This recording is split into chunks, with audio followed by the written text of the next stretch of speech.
Hi everyone, hope you're doing well.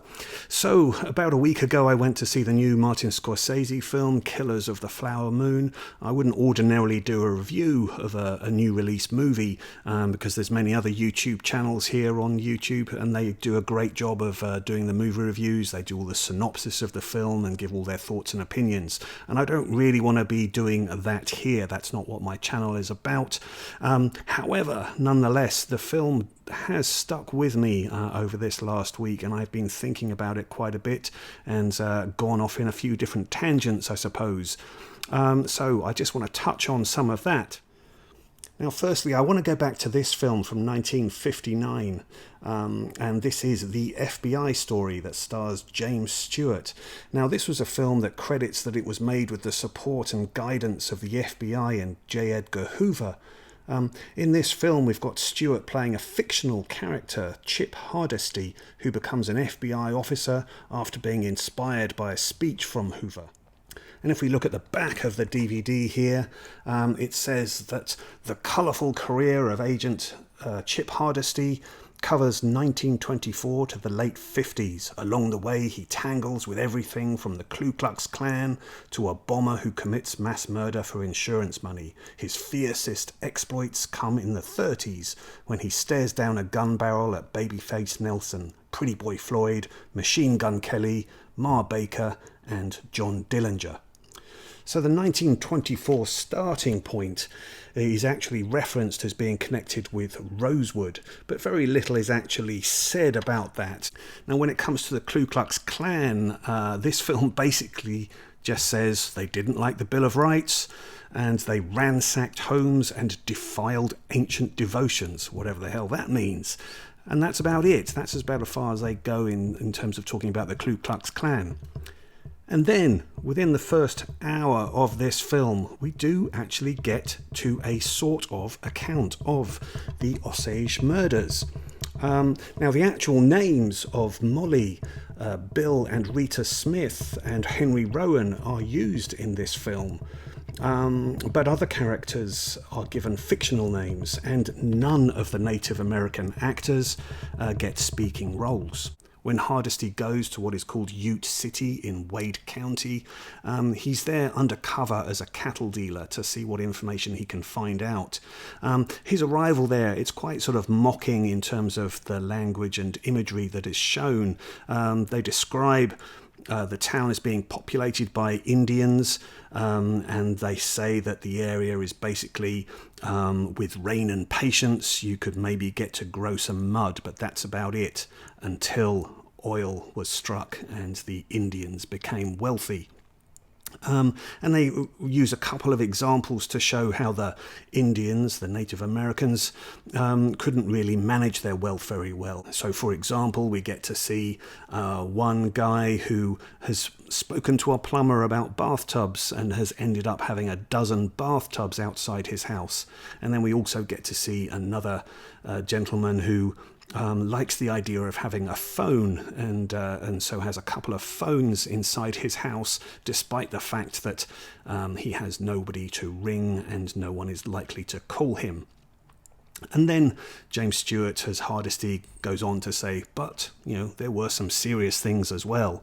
And by that he means obviously murders. And he suggests that he is there because one of the murders happened on federal land. So in this film, we actually get to see the deaths of Henry Rowan and also the nitroglycerin-powered explosion of the house that was owned by Bill and Rita Smith. And both Bill and Rita Smith are shown as being Native Americans in this film, whereas in fact, Bill Smith was a white man. And after the explosion happens, we get a funeral hardware salesman who comes to the bomb site, and he immediately starts seeing if he can try and sell coffins that are lined with the colours of blue, yellow and pink, which he says are the official Osage colours. And that's the one and only time in the film that we get this reference to Osage. So there is no Edmund Burkhart in this film. There is no William Hale in this film. Instead, Hardesty's investigation leads him to a banker who is named Dwight McCutcheon in the film, and he establishes by analysis of his typewriter that McCutcheon was involved, along with a couple of accomplices, in the murder of several Osage people and doctoring their wills and mortgage papers. And in this film, we then have McCutcheon's nephew, Albert, being the person who is married to Molly and pleading ignorance and pleading that actually his uncle made him do it.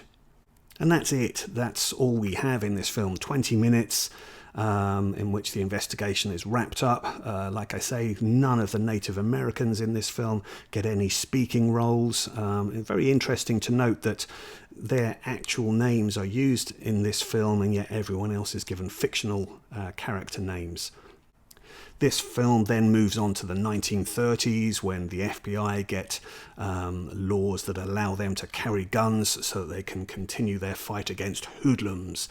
And that is then very much the focus for the rest of the film. It's all these famous gangsters that we hear about, like Babyface Nelson and Ma Barco and John Dillinger, etc., etc.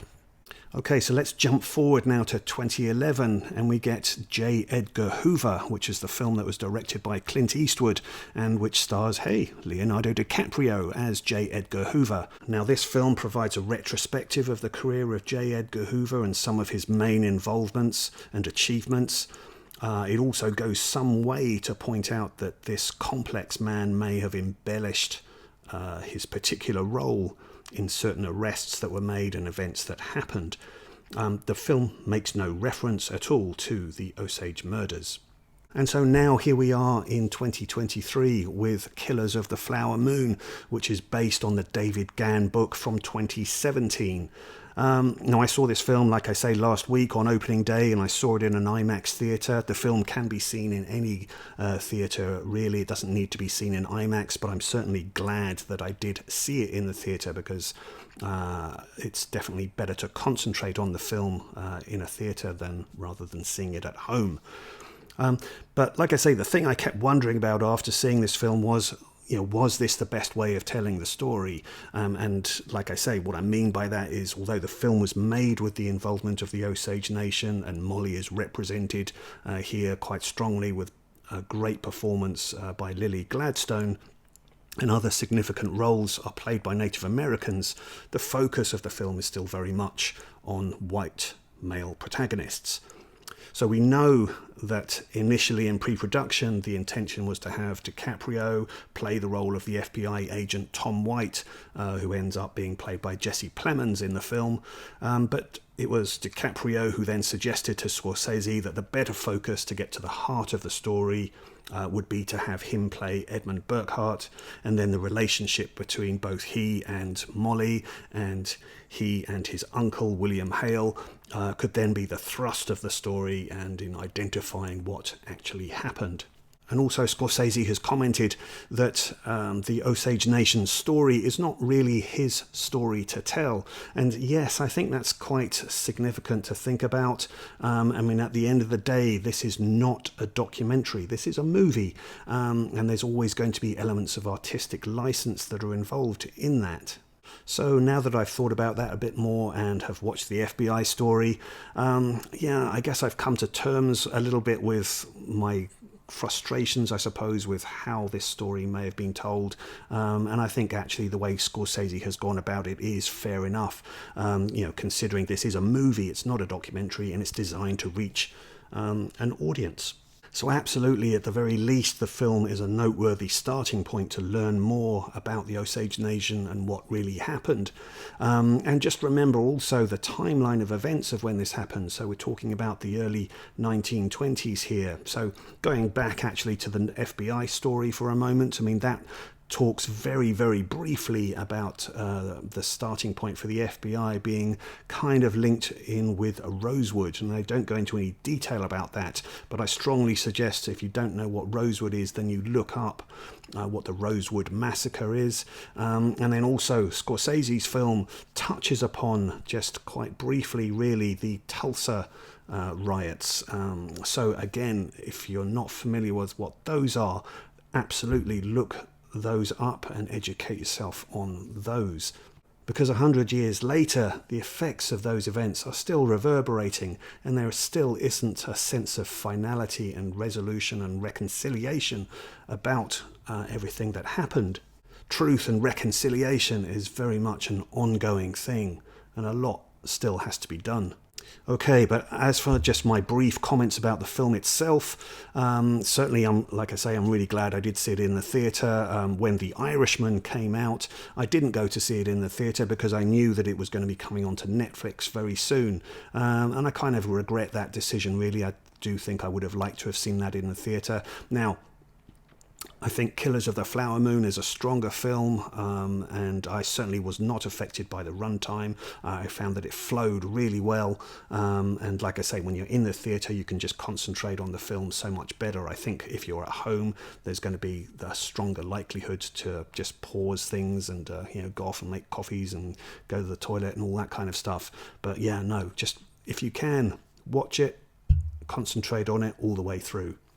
Now, I did think that all the cast in here were great, although I did find with Leonardo DiCaprio and his continual hangdog expression, I was getting distracted by that, whatever kind of things he was doing with his mouth and whether he had mouth implants. A great performance, but nonetheless it was distracting for me just sort of watching that. And there's been a lot of comment about Lily Gladstone being the heart and soul of the movie. And yes, whilst I do agree with that, I guess at the end of the day, I was perhaps a little bit disappointed that we didn't get to see more of her. I mean, she's actually quite in poor health throughout a lot of the movie, and so she doesn't actually have quite as much screen time as perhaps I was thinking that she would get. And Lily Gladstone definitely has captivating qualities about her and expresses a lot through her eyes. Really, really good performance. Now, it's interesting that Scorsese did actually take the William Wyler 1949 movie The Heiress as a reference point for how he wanted to tell the story. So this film starring Olivia de Havilland. And there you go, you can just see her there. And it's actually quite sort of interesting to think about Scorsese using this as a reference point, thinking about how Lily Gladstone looks in the movie, thinking about how Olivia de Havilland looks in The Heiress, and thinking about how the real life Molly looked. So yeah, interesting choices made by Scorsese there.